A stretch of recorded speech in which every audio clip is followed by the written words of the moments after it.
Good morning class 8 students. बेटा आज हम लोग अपना हिंदी अविरल का पार्ट 3 हिमालय की बेटियां पढ़ेंगे। तो हिमालय की बेटियां का मतलब कि जो हिमालय से निकलने वाली नदियां हैं।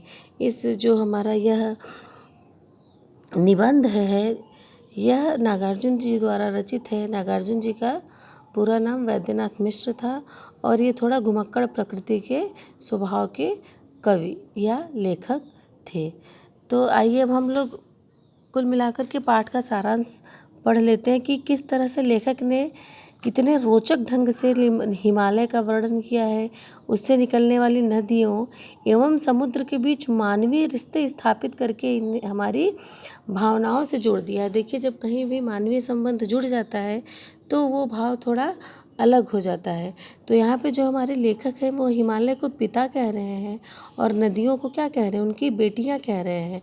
और समुद्र के यहाँ वो जाती हैं ना, समुद्र में मिल जाती हैं नदियाँ, तो समुद्र को उनका ससुराल कहती हैं।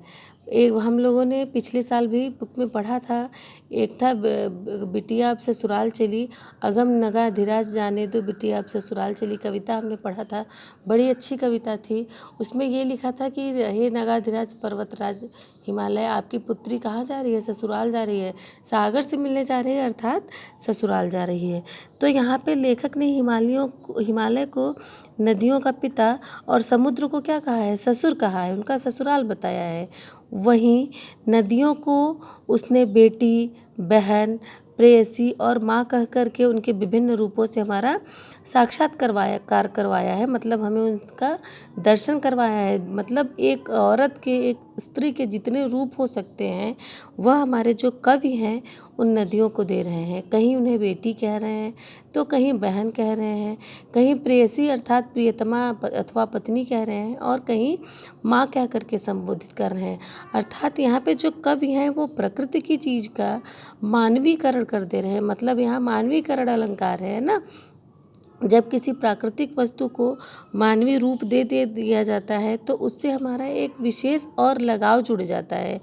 ऊंची बर्फीली घाटियों पर नदियों के उद्गम स्रोत अर्थात निकलने का जो स्थान है होने के कारण वह हिमालय को नदियों का पिता कह रही हैं। भाई, जैसे जहाँ जो जन्म लेता है वह उसी देश का नागरिक कहा जाता है ना, तो वैसे ही जो हमारी नदियाँ हैं वो हिमालय से निकलती हैं, इसलिए हिमालय को उनका पिता कह रही हैं। हिमालय की ऊंची नीची घाटियों पर उछलती कूदती खिलखिलाकर हंसती हुई नदियाँ उसको पिता के घर आंगन में खेलती हुई बेटियां प्रतीत होती हैं ना। लड़कियां कहाँ खेलती हैं भाई, अपने ही तो पिता के घर आंगन में खेलेंगी, वहीं हंसेंगी, वहीं रोएंगी, जितनी शरारतें करनी होंगी वह भी वहीं करेंगी। और नदियाँ जब अंततः समुद्र में विलीन हो जाती हैं, मिल जाती हैं, तो वह समुद्र को नदियों का पति और हिमालय के दामाद की संज्ञा देता है ना। कि बिटिया क्या हो गई, आपकी ससुराल चली गई है और जो समुद्र है वह उनका पति है। और बहती हुई नदियाँ प्यासी धरती को तृप्त करती है ना। जब वो रास्ते से नदियाँ हिमालय से निकलती हैं तो धरती के जितने स्थान प्यासे होते हैं उन्हें क्या करती हैं? तृप्त करती चलती हैं। हमारे कितने खेत उनसे सींचे जाते हैं, नदियों के किनारे कितने बड़े बड़े प्लांट लगाए जाते हैं। तो वो सब जो हमारी नदियाँ हैं वो करती जा रही हैं। और हमारी नदियाँ क्या कर रही हैं कि जीव जगत को पोषित कर रही हैं, है ना। कितने पशु पक्षी ऐसे होते हैं जो नदियों का जल पी करके अपनी प्यास बुझाते हैं। और नदियों का यह रूप लोक माता का सा प्रतीत होता है ना।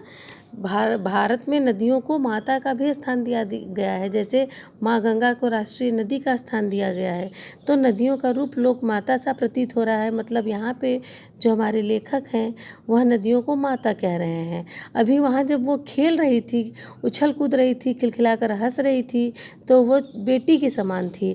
और जब समुद्र के से मिलने गई तो वहाँ उनकी प्रेयसी प्रियतमा बन करके गई।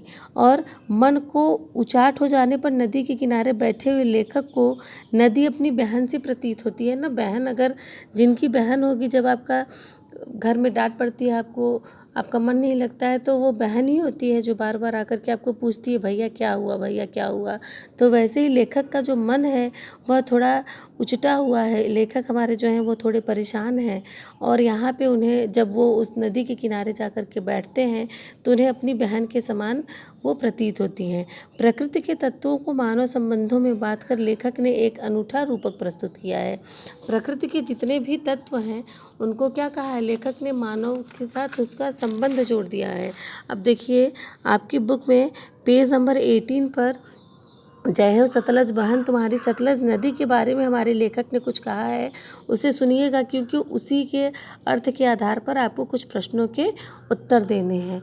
तो क्या है, जय हो सतलज बहन तुम्हारी, लीला अचरज बहन तुम्हारी, हुआ मुदित मन हटा खुमारी, जाऊँ मैं तुम पर बलिहारी। यहाँ पे जो लेखक हैं वो ये कह रहे हैं कि हे सतलज बहन तुम्हारी जय हो, तुम्हारी जो महिमा है वह बहुत आश्चर्य भरा हुआ है और जो मेरा मन था परेशान था, उद्विग्न था, मैं थोड़ा परेशान था, वह मुदित मतलब प्रसन्न हो गया। मेरा जो मन है वह प्रसन्न हो गया और जो मेरे अंदर का दुख था वह क्या हो गया, वह चला गया।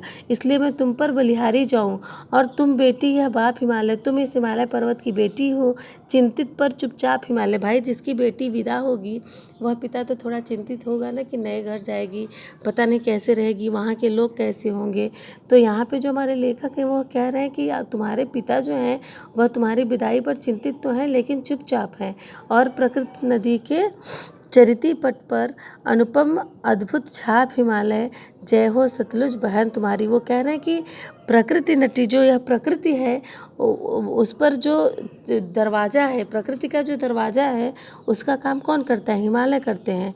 और अनुपम है, बहुत सुंदर है और अद्भुत है, मतलब उसका वर्णन नहीं किया जा सकता, इतने सुंदर हमारे हिमालय पर्वत हैं।